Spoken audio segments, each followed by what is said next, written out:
Hai Bang Is, aduh senang sekali aku bisa diundang ke Serasi ya, 1001 ragam frekuensi bersama Bang Halo, Is. apa kabar Mbak? Aku baik-baik, alhamdulillah sehat. Bang Is apa kabar? Sehat, alhamdulillah. Artinya kita sama-sama sehat dan semangat nih. Semangat dong Tadi ya. aku hampir aja telat Bang Is Mhm mhm. karena, ada banyak pertanyaan dari teman-teman Mhm, ya. mhm. Kan mereka tahu kalau aku Iya. tuh sebenarnya gaptek, tapi aku diundang ke Serasi, Iya. jadi mereka percaya nggak percaya Iya. nitip banyak pertanyaan sama Oke aku. oke. Nanti Bang Is bisa bantu aku artinya ya? Ya mudah-mudahan bisalah Pasti gitu. bisa, ya kan? Bang Is itu tahu jawaban untuk Ah. segala masalah teknologi dan informasi. Untuk komunikasi ya Bang Is Iya ya. iya. Bang Is, sekarang tuh kan lagi, marak dibicarakan tentang, perangkat komunikasi yang bersertifikat. Mhm. Itu maksudnya apa sih Bang Is? Iya sebenarnya gini, perangkat-perangkat yang beredar ya di Mhm. Indonesia, beredar tuh artinya diperjualbelikan, digunakan dan masyarakat tuh harusnya perangkat-perangkat tuh memenuhi persyaratan teknis. Nah, bukti dari memenuhi persyaratan teknis itulah jadi perangkatnya bersertifikat. Oh jadi bukan cuma Iya. tanah yang harus punya sertifikat, Bukan, ya. gadget, perangkat kita semuanya Iya, harus ada iya, sertifikatnya? iya, tapi bukan untuk urusan masing-masing individu untuk ngurus sertifikat itu. Yang ngurus sertifikatnya nanti vendornya yang memproduksi. Heeh, tapi untuk Ah. apa itu yang penting kan, untuk apa sih dilakukan sertifikatnya itu gitu. Nah untuk apa tuh Bang Is? Ya ini pertama untuk memproteksi ya, untuk melindungi masyarakat gitu. Agar ketika menggunakan perangkat-perangkat gadget dan sebagainya itu dia terhindar dari radiasi paparan yang sangat membahayakan buat kepentingan kesehatan masyarakat. Oh jadi Salah tujuannya baik satu iya, sekali salah untuk satunya itu. melindungi kesehatan Iya, penggunanya. betul. Oke, kemudian? Itu yang kedua juga agar perangkat ini bisa digunakan dengan baik, tidak terjadi interferensi dengan perangkat yang lainnya. Kalau misalnya frekuensi kerjanya nggak tepat, maka dia bisa mengganggu perangkat yang lain, bahkan tidak bisa digunakan dengan baik gitu. Mmm. Jadi intinya perlindungan konsumen ya yang pertama gitu. Yang kedua juga untuk melindungi para operator telekomunikasi Mhm. dari adanya perangkat-perangkat yang akan mengganggu operator gitu. Jadi perlindungan konsumen dan perlindungan operator itu dibuktikan dengan memenuhi standar teknis tadi dengan sertifikat itu. Oke. Heeh. Tapi kami para konsumen nggak perlu khawatir karena yang mengurus sertifikasi dari perangkat adalah vendor atau Iya, penjualnya ya, Bang penjual Is, ya? produsen-produsennya, Produsennya. iya. Tapi, perangkat-perangkat apa saja yang harus Mhm. disertifikasi tuh, Bang Is? Banyak ya kayaknya? Iya, tentu yang pertama adalah perangkat yang digunakan secara massal oleh masyarakat ya. Contohnya handphone, Mhm. HT, radio trunking, radio HF dan sebagainya. Ini kan perangkat yang digunakan termasuk laptop, tablet dan sebagainya yang menggunakan cellular communication itu semua wajib disertifikasi. Yang kedua perangkat-perangkat yang terhubung ke jaringan dari milik para operator, misalnya fiber optik, laser dan sebagainya. Itu semua adalah perangkat-perangkat yang bagian yang harus bersertifikat sesuai dengan peraturan gitu. Tapi itu lagi saya ulangi lagi yang mengurus sertifikasinya adalah para vendornya dan masyarakat perlu tahu apakah perangkat itu sudah bersertifikat atau belum gitu. Kan karena Oh. ingin melindungi ini ibaratnya mirip kayak obat deh. Oh. Heeh, kalau kita beli obat kan Mhm. kita harus yakin dong obat kita itu tidak akan mengganggu kesehatan kita. Iya. Maka ada BPOM Mhm. yang melakukan pengujian terhadap keamanan penggunaan obat oleh masyarakat. Dan Ah, yang mengeluarkan BPOM ini iya, adalah? itulah Ditjen SDPPI, Kominfo yang Ah. menggantikannya untuk perangkat telekomunikasi. Jadi hampir sama ketika kita daily life ya, bersama dengan kehidupan kita, kita menggunakan perangkat-perangkat itu, kita harus yakin dong perangkat ini tidak akan mengganggu kesehatan kita. Itulah salah Oke. satu fungsi yang penting gitu. Dari sertifikasi perangkat Sertifikasi, yang kita gunakan sehari-hari ya Bang Is ya. betul. Nah tapi kan Bang Is, Indonesia tuh kan sekarang kita tahu ya penduduk terbesar keempat seluruh dunia, ih Mhm, iya. banyak. Repot gak sih, atau tantangannya luar biasa besar artinya untuk mengurus, sertifikasi dari semua perangkat-perangkat negara dengan penduduk Heeh, paling besar keempat di iya. dunia? Betul. Jadi negara dengan jumlah penduduk yang besar seperti kita ini tentu menjadi market ya, menjadi sasaran dari para produsen, perangkat-perangkat telekomunikasi itu mereka sangat agresif untuk bisa jualan di Indonesia karena tadi jumlah penduduknya yang besar itu. Nah, kita sebagai regulator, pemerintah itu akan melakukan sertifikasi berdasarkan tipe dari perangkat-perangkat. Jadi bukan semua gadget dites gitu, bukan. Mhm. Ini ya misalnya Samsung A10 misalnya, Iya. itu tipe A10 itu diambil sampelnya, Mhm. diberikan kepada kita. Nah, 2 sampel dari perangkat itulah yang dilakukan pengujian. Jadi Oh. berdasarkan tipenya gitu. Ada iPhone 13 ya, Mhm. iPhone 13 Yang juga baru diambil. sekarang Oh 14 Bang 14 ya. Is. Aku belum punya. Asik, kira-kira itulah. Jadi Oke, jadi berdasarkan itu contohnya? contohnya, karena market kita besar, jumlah penduduk besar, maka, jumlah perangkat yang dijual di Indonesia juga banyak karena mereka menganggap bahwa kita pasar yang potensial gitu. Nah disitulah sehingga jumlahnya yang banyak ini membuat kita harus mampu mengantisipasi banjirnya produk-produk itu, baik itu produksi asing maupun produksi dalam negeri gitu. Oke. Iya. Nah, tapi kalau Bang Is sendiri artinya melihat Indonesia itu dianggap sebagai pasar yang sangat potensial di bidang TIK. Cie, aku baru Mhm, nge-Google TIK mhm itu apa. mhm. Nanti Bang Is boleh ceritain dulu Iya nih iya TIK iya. itu apa ya. Iya iya. Bang Is sendiri happy gak? Oh iya dong, kalau sebagai kita dianggap sebagai pasar yang besar tentu happy. Tapi di belakang pasar itu tentu harus ada, something yang kita peroleh gitu ya. Jangan sampai kita cuma jadi negara besar, cuma jadi pasar aja. Nah, kapan dong kita menjadi player juga gitu, menjadi Produsen. produsen misalnya. Why not? Karena kita punya market gitu. Yang kedua, makanya kita mendorong agar produk-produk yang masuk ke Indonesia itu tingkat kandungan dalam negerinya cukup tinggi. Nilai lokal konten Mmm. dari, suatu perangkat telekomunikasi. Jadi untuk saat ini seperti perangkat 5G dan 4G itu yang HP-HP itu minimum 35% tingkat kandungan, dalam negerinya. Kita menerbitkan peraturan untuk itu. Oke. Karena kita ingin agar Indonesia ini nggak hanya cuma dipandang sebagai market gitu ya, tapi ada upaya untuk kita bisa berkontribusi di pasar yang besar itu. Ih Heeh, keren, aku support iya tuh dong, kalau misalkan itu Bang Is. iya, Nah, istilah yang berikutnya yang sekarang mhm, juga sering kita baca di, artikel-artikel media, mhm, itu adalah IoT. mhm mhm mhm, IoT itu adalah heeh.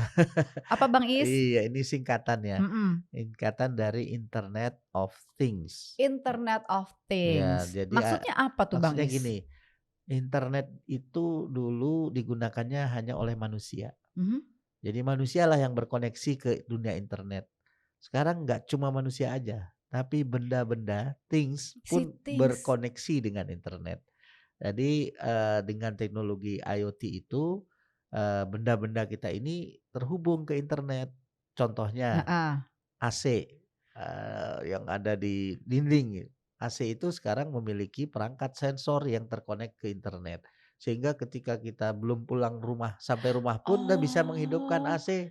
maksudnya seperti Heeh. itu, Jadi yang di bisa iklan-iklan? contohnya gitu. Heeh. Jadi dari kantor nih kita perjalanan setengah jam lagi sampai rumah ruangan kita ingin buat dingin dulu, ya AC-nya dihidupkan dari jarak jauh karena sudah terhubung ke I internet. see. Kulkas Ya, misalnya, mhm. kulkas kita sudah memiliki juga perangkat untuk terhubung ke internet. Aku belum punya tuh kulkas Ya, yang kayak gitu Bang kalau Is. kulkas yang terhubung Yang itu canggih ya? iya, nanti dia bisa menghitung. Biasanya kita punya misalnya taruh telur sehari-hari berapa, 12 biji gitu. Ah.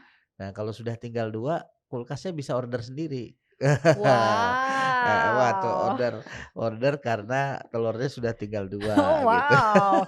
Wah hebat sekali Iya, ya. pintu Pintu kita, juga? jendela kita Mhm. itu terhubung ke internet juga. Jadi dia sudah bisa dikendalikan, dikontrol, buka tutup pintu dari jauh. Itu yang disebut dengan smart home ya, Iya, rumah yang smart gitu. mhm. Nah, nggak cuman Internet of Things bukan urusan di rumah saja, tapi juga kota. Maka dibilang smart city. Ah. Maka kota kita adalah kota yang cerdas. Kota yang cerdas artinya banyak teknologi IoT yang diterapkan di kota itu. Kalau di kota contohnya apa tuh Bang Is? Contohnya misalnya lampu jalan. Mhm. Lampu jalan kan kalau malam hidup sendiri, kalau mati ada sudah mulai sinar matahari mulai keluar dia mati sendiri. kemudian dia bisa memberitahu kalau lampunya mati dan Dia sebagainya. bisa pesan sendiri nggak? Bisa. Nah, sampah gitu untuk Sampah juga mengendalikan ya? iya, sampah yang berserakan di mana-mana kalau tempat-tempat sampahnya udah ada sensornya yang terhubung dengan Internet of Things, dia bisa memberitahu bahwa ini sudah okupansi 80%, 90% gitu. Ih, keren Sehingga sekali. nah itulah smart city ya, jadi ada urusan macam-macam digunakan untuk pengendalian lalu lintas, digunakan untuk kebersihan, untuk keamanan. Berbagai macam aktivitas kehidupan kita itu, benda-benda ini sudah dihubungkan ke internet, makanya Wah, disebut Internet of Things gitu. benda-benda yang pintar ya Bang Iya, Is ya. Nah jadi apapun itu benda-benda yang terkoneksi ke internet iya, adalah masuk dalam kategori Internet of Things itu. IoT Iya, itu. IoT, Wah, kita heeh. udah belajar 2 istilah baru, ada IoT dan TIK, dicatat ya. Nah, kalau untuk SDPPI Mhm, sendiri, punya nggak kekhawatiran atau justru sangat mendukung dengan pesatnya, berkembangnya IoT? iya. Jadi IoT ini persoalannya kan sebenarnya dihadirkan untuk memberikan solusi buat masyarakat ya. Teknologi itu secara umum tujuannya itu gitu. Buat Mmm, apa sih kita buat teknologi atau, para ilmuwan, researchers dan sebagainya buat teknologi. Mereka buat teknologi supaya bisa memberikan solusi buat masyarakat mhm. dalam kehidupannya. Nah, IoT ini memiliki peluang untuk bisa membantu masyarakat mensolusikan persoalan-persoalan yang timbul yang tidak bisa diselesaikan secara manual. Kalau jumlahnya masif, banyak, dan sebagainya, maka benda-benda itu diberikan sensor. Kita di SCPPI, Kementerian Kominfo itu mendorong agar teknologi IoT ini bisa diterapkan di banyak aktivitas kehidupan di semua sektor. Mhm. Tadi untuk sektor keamanan, untuk pertanian, kesehatan, peternakan. Semua aspek kehidupan lah. Iya, supaya seperti itu. Contoh Mhm. misalnya di pertanian, dengan menggunakan teknologi IoT, kita bisa memberikan sensor terhadap keadaan cuaca, udara. Kapan paling tepat kita melakukan, pemupukan, misalnya memberikan pupuk, memberikan, menanam, me me Wah, canggih dengan sekali. itu maka produksi pertanian bisa meningkat lebih Iya. lebih baik karena dibantu oleh teknologi. Nah, kita mendorong agar Eee, aplikasi-aplikasi atau pemanfaatan-pemanfaatan dari teknologi IoT itu berkembang dengan pesat dan dibangunnya oleh anak bangsa. Kita kan tidak berharap teknologi IoT itu hanya kita import dan kita gunakan dan seluruhnya kita, lagi-lagi tidak menjadi tuan rumah di Cuma negeri jadi kita, menjadi konsumen pasar itu pasar aja tadi. ya Bang Is ya? Maka kami hadir di situ untuk membantu agar generasi muda kita, anak-anak muda kita yang cerdas-cerdas dan kreatif-kreatif itu bisa ikut serta mempelajari teknologi IoT itu untuk memberikan solusi buat kehidupan di masyarakat gitu. Amin. Amin. Tapi sejauh ini artinya progresnya sudah kelihatan ya Bang Cukup Is ya? bagus, kami sudah bergerak sejak tahun 2019 ya, Mhm. mulai melakukan, IoT creation itu. Kami roadshow di banyak universitas, kemudian memberikan, pendalaman, training-training dan sebagainya kepada masyarakat untuk bisa memanfaatkan atau mendesain ya, sebuah solusi yang penting buat kehidupan masyarakat. Ini ada contoh ya, Mmm, waktu hasil kita melakukan, apa namanya, roadshow. roadshow dan pembelajaran seperti itu, education, kita juga buat lomba. Mhm. Jadi dalam satu event tertentu kita buat lomba untuk masyarakat melakukan, menunjukkan karya dan inovasinya gitu. Nah ini pas kebetulan zaman era COVID-19 kemarin, kita kan agak nggak berani ya datang ke masjid waktu itu Mhm. untuk sholat berjamaah karena, khawatir, penularan dan sebagainya. Nah ini ada anak-anak muda kreatif yang membuat untuk melakukan pembersihan, lantai masjid itu menggunakan perangkat IoT itu. Oh iya? Iya, jadi tidak disapu biasa, Ah hah. tapi itu sambil lakukan sensor terhadap, ada bakteri dan sebagainya yang muncul di sana gitu. Jadi ini perangkat secara otomatis Pakai robot gitu? pakai semacam robot Kayak ya robot? tanda petik itu, kebersihan masjid itu terjaga dari menggunakan IoT itu. Itu Itu hasil dari ya roadshow? itu roadshow, hasil dari lomba. Oh iya dari lomba ya? Setelah kita roadshow, melakukan education, training dan sebagainya, kita lakukan lomba, keluarlah Hebat banget produk-produk Bang Is. itu. Ya itu anak-anak kita sendiri gitu, masih muda-muda gitu, anak-anak lulusan SMK, universitas itu juga udah, bisa mendesain sesuatu solusi yang praktis ya. yang untuk kebutuhan sehari-hari gitu. Keren. Jadi Iya, memang solusi oriented heeh, kalau IoT betul. yang dibutuhkan Iya, sekarang ya Bang Is iya ya. betul. Nah Bang Is, kalau bagaimana sih caranya kita mengukur tingkat kesesuaian standar perangkat IoT regulasi yang ada di Indonesia? Dengan regulasi yang ada di Indonesia? Iya, regulasi kita itu sekarang kita desain bukan untuk menghambat. Regulasi itu dihadirkan untuk mendorong, Mhm, memberikan akselerasi. Yang pertama kita dengan regulasi itu memberikan spektrum frekuensi yang bebas digunakan oleh masyarakat. Itu kita sebut namanya class license. Lisensinya lisensi kelas, lisensi rame-rame, mhm. bukan lisensi individual. Jadi kalau ada perangkat anak-anak muda kita atau sebuah institusi mendesain untuk menggunakan perangkat IoT, dia tidak perlu ngurus lisensi frekuensi sendiri, karena kan tuh pakai frekuensi ya. Frekuensinya dibuka untuk, secara, massal gitu yang secara bebas Mhm. digunakan, tapi memenuhi standar teknis. Nah, regulasi kita juga mendorong agar ada tingkat kandungan dalam negeri dan data yang digunakan tuh ada di Oke. Indonesia gitu. Nah, jadi desain-desain dari regulasi kita yang kita terbitkan itu adalah desain yang bisa memberikan kemudahan, bukan desain regulasi yang menghambat. Prinsipnya itu, Mbak. Baik, terima kasih Bang Iya, Is. heeh, Nah mungkin satu pertanyaan terakhir iya. karena kita udah dikodein nih, nggak berasa loh Bang Is kita ngobrol-ngobrol Gitu ya. ya?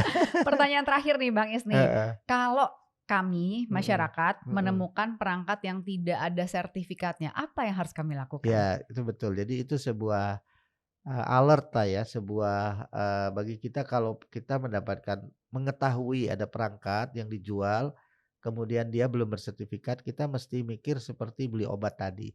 Kalau beli obat tidak ada yang menjamin ini bahwa perangkat ini aman digunakan, kita sebaiknya hindari aja belinya dulu. Itu yang paling pertama gitu. Ya, kita bisa cek ke vendornya, ke produsennya, ke tokonya, apakah perangkat ini sudah bersertifikat belum gitu. Kalau sudah bersertifikat Kominfo, maka kita paling tidak ada rasa aman kan Mmm, menggunakannya gitu. Bahwa kalau terus-menerus gadget kita nempel di telinga, di dekat kepala, dekat otak, ini kan karena gadget selalu gadget bersama ya? selalu bersama, Mhm. bahkan tidur kali Dulu diklonin aku gadgetnya begitu, gitu. sekarang udah enggak Oh Bang Is, udah jangan, dijauhin, itu udah lebih kapok. bagus, ya itu lebih bagus. Apalagi sambil dicas terus kita ngobrol itu cukup berbahaya. Iya, Karena apa? Karena tingkat radiasinya akan tinggi. Nah kalau nggak bersertifikat yang pertama ya tolong jangan dibeli, itu yang pertama. oke. Ya yang kedua kalau mungkin bisa memberikan laporan, alhamdulillah karena kita punya kontak-kontak center bagi masyarakat, "Oh nih saya tahu ada perangkat merek ini, tipe Mhm. ini dijual bebas, belum bersertifikat." Nah itu sangat baik buat kita bisa melakukan penertiban terhadap, penggunaan perangkat itu untuk menolong orang lain nih. Kita punya kontak center 159, bisa dilaporkan di kontak center 159 atau melalui Instagram, Mhm. melalui macam-macam sarana yang kita punya website dan seterusnya, itu Jadi lapor terbuka. ya Bang Ya Is, itu kalau bisa kalau gitu, bisa. alhamdulillah gitu. Yang pertama jangan dibeli, Ya, yang kalau pertama bisa dia dilaporkan lapor. kalau masyarakat menemukan ada perangkat yang tidak bersertifikat. Oke, baik. Iya. Tapi moga-moga teman-teman kalau beli perangkat IoT ya, yang Mhm, bersertifikat aja mhm. mulai sekarang ya Bang Iya, Is. iya, iya. Karena itu artinya kita terlindungi, sudah dijaga oleh Mhm, Kominfo. Terima mhm. kasih loh Bang Terima Is. kasih, sama-sama. Besok-besok aku boleh dong main Oh lagi? siap, dengan senang hati. Masih banyak pertanyaannya, ngerepotin Bang Is. Oke, terima kasih.